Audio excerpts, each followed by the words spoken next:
friend Chuck Wilder. Want to go now to Kimberly Dvorak. You spell that last name Dvorak. Why would you want to know how to spell it? So you can find her on Facebook streaming live, that's why. She is the award-winning National Security and Border Security investigative reporter for TV, radio, and the print media. Kimberly, by the way, is the Senior Foreign Policy Advisor for the Committee for Responsible Foreign Policy. She's a TV correspondent for CW6 News San Diego, as well as One America News Network. And her website is thekdreport.com. Kimberly, how are you? I'm fine. How about yourself, Chuck? I am fair to partly cloudy and little better than usual, I guess, because some baseball team in Los Angeles did pretty good, and things like that. And now they're going to go play that guy, the pitcher that's 7-0. I don't know. Miracles happen, though. Looky, Biden got elected, huh? Yeah. One of the many miracles that seem to happen around the globe this last year. Yeah, I'll tell you. You say the wealth gap in America has expanded and economically inequality has worsened in 2021. There are so many things going on, and I guess they got the main one, the COVID-19 while Trump was there, so that must be his fault. Well, that's his fault, but the president of the United States currently, Joe Biden, he's actually, it seems to have been sleeping on the job because, he's not looking after the middle class whatsoever. And as you were just stating, the middle class, the entirety of the middle class is now worth less than the top 1%. And that means the rich are getting richer and the poor are getting poorer. And when you have a president who continues to go out across the country and say this $3.5 trillion bill is going to cost $0 for you, it's going to cost $0 for any taxes whatsoever. This is all free for you. The free comes in at the expense of the rich getting richer and the poor get poorer on this front. He's not paid attention to these people at any point in his 5 decades he's been in Washington D.C. He has not looked out for the little guy because he claims to say that he's for the little guy and that he assails that we're going to go after this global tax because the little guys are getting hammered. He's actually been one that's been shipping American jobs overseas for decades. Joe Biden has done that. And that's just something that, it's unacceptable. And I think it's why you're seeing a lot of these soccer moms at the, school board meetings. And you're seeing, a lot of different people that aren't even, particularly interested in the political process, realizing that, wait a minute, my way of life is being threatened now. And why is that? The soccer moms, showing up and trying to protect their kids at school and complaining about, the stupid stuff that not only are they talking about, but they're also pushing them on books and school aids and stuff like that. And it's getting out of control. Yeah. I had one story today where this lady came from communist China, and she said, "I'm telling you, this is exactly the way they started in China when they started taking over." Yeah. Then the next thing they did, they just shot them, or locked them up. And I was watching a thing this morning on Fox, and I didn't get to see all of it, but I know some guy was really upset because they were trying to convince his daughter that she needed to turn herself into a man. And all of a sudden the police are there, and he's saying, let me speak. And then, of course, if you get out of control, when the police tell you, settle down, well, guess who ends up going to jail? Yeah. Wasn't a teacher.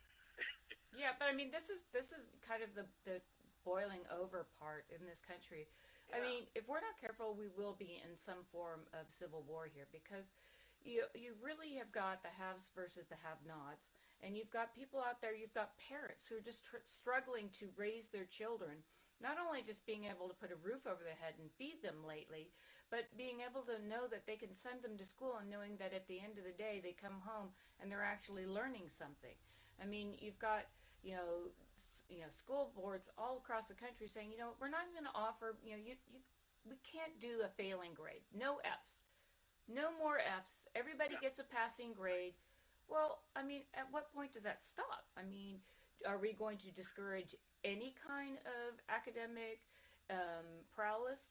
and what are we going to do about the kids who actually start conforming to that idea? Now we're going to have a whole bunch of people who don't really want to go out, and like the Bezos and his gang went up to outer space again with William Shatner of Star Trek fame. I mean, where are those people going to be if they're continually being pushed downward and saying, you know what, I'm just going to be average because that's what my classroom's like, that's what my teacher wants me to do, and everybody's equal. And everybody's equal, but they're also equal to excel or not to excel, and that lies within each and every human being. And parents, you don't push your kid to go out there, you know what, John, it's okay, we want you just to be just average today, you don't need to do anything over and above. We don't do that as parents. As parents, we're like, hey, shoot for the moon. Shoot for the moon, for sure. And how are they going to pick the valedictorian? That's going to be interesting. How many people did you convert over to the other sex? Right? There you go. Stay tuned. News at 8. You mentioned, about Shatner going up into space and, the oldest person, 90 years old. And then you've got the vice president. Have you looked into any of this, her little film that she made? Turns out that the school kids she's talking to were all child actors, or 90% of them, I guess. They all, auditioned for the part. And she says, and they're young, but not young enough to not understand what she's talking about. So I'm going to say, let's say maybe they're 5th graders, 6th graders, maybe. And I may be wrong on that. But my point is she's saying, you are going to be able to see in person the footprints on the moon. And I'm saying, wait a minute. Is there a special spaceship that's taking, these children in 20 years up there? Is that what she's talking about? In 20 years we're going to do it? Or how many years are you promising this kid? And why is it that each one of them gets to see the footprints on the moon? How many people does this spaceship hold? I mean, what in the world with this lady? I mean, I just called her a lady. Yeah, of course. This is the Vice President, Kamala Harris, who, it doesn't matter how many times you put her in front of the camera to try to let the rest of the population know how relatable she is to you. They do something like this, where the bulk of those children were absolutely child actors. You have a first lady, she looks so awkward in front of the cameras. And also of note here is she is not a parent. She's had no children of her own. And this is an attempt to make her look like she can relate to kids. And look, parents, I'm going to be the first president of the United States that's going to be a woman. And look how relatable I am to these kids. It does not matter how many times they put her in any of these situations that she's ever going to look relatable, is ever going to seem anything other but awkward. And I think that, especially, we're looking at the, school children right now, and all these parents who are upset about the CRT learning, about the fact that, their kids are not made to excel in the classroom. They're not being, taught about English and reading and writing and math, and 2 + 2 rounds up to 5. Those kind of things. There's no situation like that where you're going to have any parent look at the TV screen and go, you know what, I want my daughter to be just like that, because that's not the case. And parents can actually recognize what's real and not real when it comes to this. And Kimberly, and here we are. China, for example, the number one thing they teach in school, I just read this recently, is math. That is the most important thing. It involves everything, launching missiles, money, everything. Math is number one. And in America now, we're teaching that math is racist. Math is racist. That, and then also that, you're seeing across, most of the liberal school districts where, they're saying, we're not going to give an F in the classroom any longer. We are not going to fail anybody in the class. So does that mean you show up to class and you don't have to do your homework and you're going to pass? How's that translated, like you said, when we want to have the best and the brightest getting us up to the moon? So I guess these kids can, work on the moon apparently, and sell tickets for the next movie that's going to be up on the moon. Who knows? Yeah. I mean, And that all started. That all started with soccer, where no, we're not going to keep score anymore. Yeah. See, that was the very beginning. You should have put a clamp on that one right away. Yeah, absolutely. And not good enough to kick the ball in the net and get off. Never mind. Yeah. but I never do that. In any event, I mean, we're talking about numbers, and when you're looking at the U.S. economy, and you're seeing that for the most part, the rich are getting richer here, and it's nobody's saying that we want to like overly tax one group over the other, but when you allow these large corporations and really wealthy families to offset their taxes in other countries, that's a problem.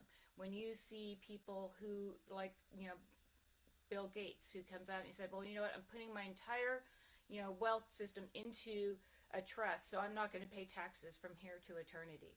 So these people need to be taxed. These people do need to be taxed. But when you're looking at it in the totality, let's tax them up front.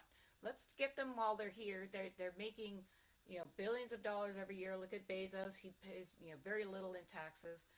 If we're worried that the rich are getting richer, then there's got to be other avenues for, the rest of the, country to actually pick themselves up and get back to work. And one great example of this is like this whole COVID idea where everybody got paid extra to stay at home. Well, for the first time since the year 2000 today, the numbers came out that 4.3 million people gave themselves the heave-ho and left the marketplace. They are no longer going to work. They're going to be permanent residents of the welfare state. That is not going to help Americans of all stripes move up the ladder. This is something that the Democrats toy with constantly. Let's just give them free stuff. They'll vote for us, and it's going to work out great for us. Now you have President Biden out there on the campaign trail. He's trying to, read the teleprompter right. He sometimes gets it, sometimes not. He came out in favor of this global wealth tax. They're going to raise $125 billion in a global wealth tax, but we need to spend $3.5 trillion to really help our people. So you're seeing that it becomes the diminishing returns of the money that the taxpayer sees leave their wallet, and when you leave the politicians to take care of your money, it's gone bye-bye, and you don't see it come back to your state, you don't see it come back whatsoever. So let's let Americans keep more of that money up front, and that way if they decide they want to give an extra $50 this month to the Red Cross to help families who may have suffered some sort of, I guess, climate change disaster across the globe, they can do that because they can control their own money, and they can go out and they can spend it as they see fit. If they want to spend it on gambling, I suppose that's what they want to spend it to. But the bottom line is that the Democrats here, they want to take more of what you make, and then they're going to spend it how they see fit. And the results we get from that are 4.3 million people that have left the marketplace for work here in August alone. That's just 1 month. That's a record since the year 2000. So you see things like this, and it's just, the people need to keep more of their money, and they need to be able to make those decisions. And when they're making their own decisions, they're going to make better decisions, and then we're going to reduce the size of government, and hopefully everybody can have their fair share of the success that this country has to offer. We're talking about Kamala and her phony child actors acting like she was really doing something, and then Biden does his phony here I am at the White House, but it's across the street from the White House, and it's fixed so that he can look at the book easier and read the teleprompter. I mean, it is so phony. I mean, the person that's running this whole thing, I think his name is Barack.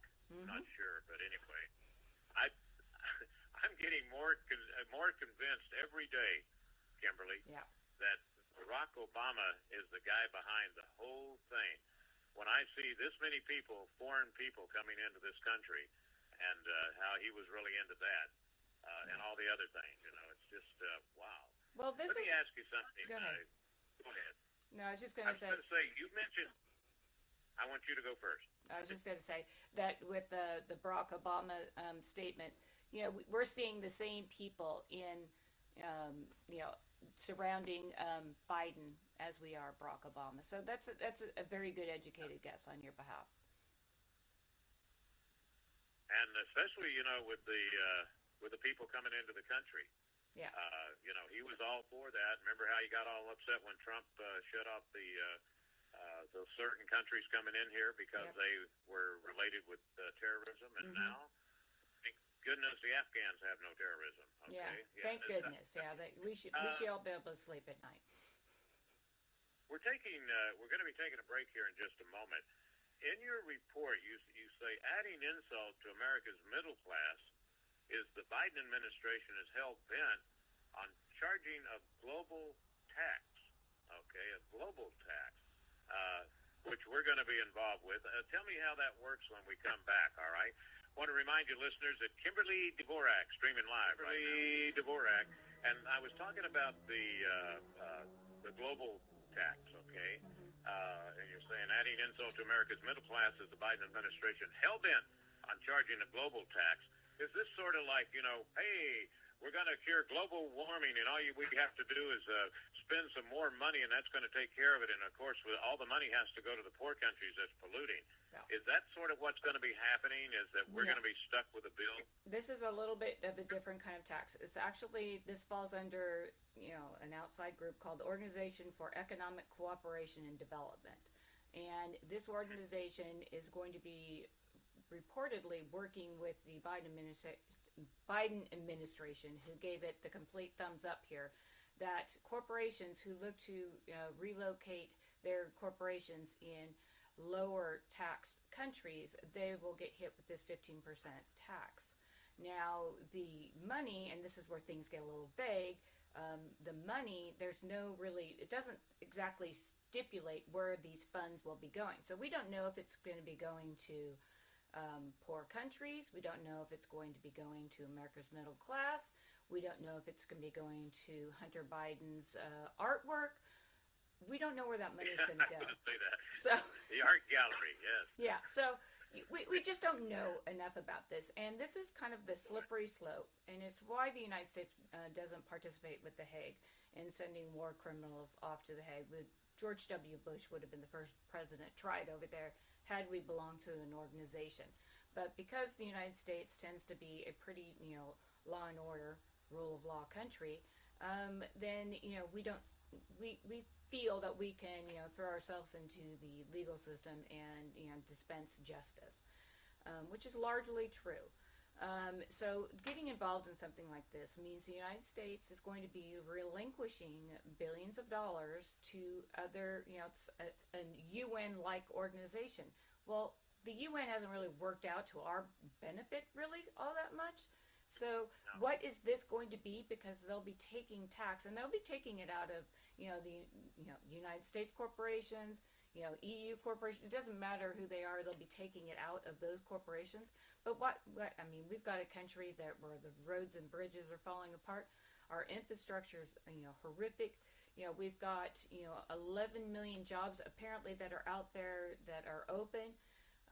But those 11 million jobs out there are primarily restaurants, bars, hotel, and mostly all service oriented. And that's where this country is going, and that's where we need to hold Biden accountable for this, because his policies in the past, in his 5 decades in Washington, D.C., was responsible for shipping these jobs, our manufacturing jobs, which were real, overseas, and gave us these, service era jobs. And these service jobs, they're low paying, they're minimum wage jobs. So until we start righting the ship on some of this and bring back the manufacturing aspect of it, we can give all the money we want to Pakistan and Nigeria and Kenya.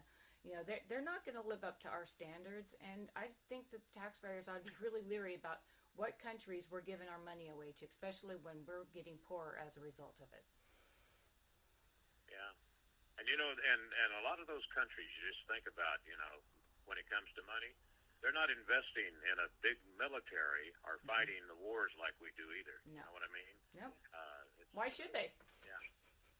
Yeah, but let's teach them how to do that. Yeah. Okay. Yeah. Hey, we'll show you how you can go spend 20 years in a country and then just leave it, and there you go. And then it's like we're racing to the bottom. That's what we are. We're racing to the bottom on all efforts. Racing to the bottom. That'd be okay if you were a scuba diver, there or something, or a submarine driver. There you go. Yeah. Hey, Kimberly, thank you very much. Look forward to our next visit next week, okay? All right.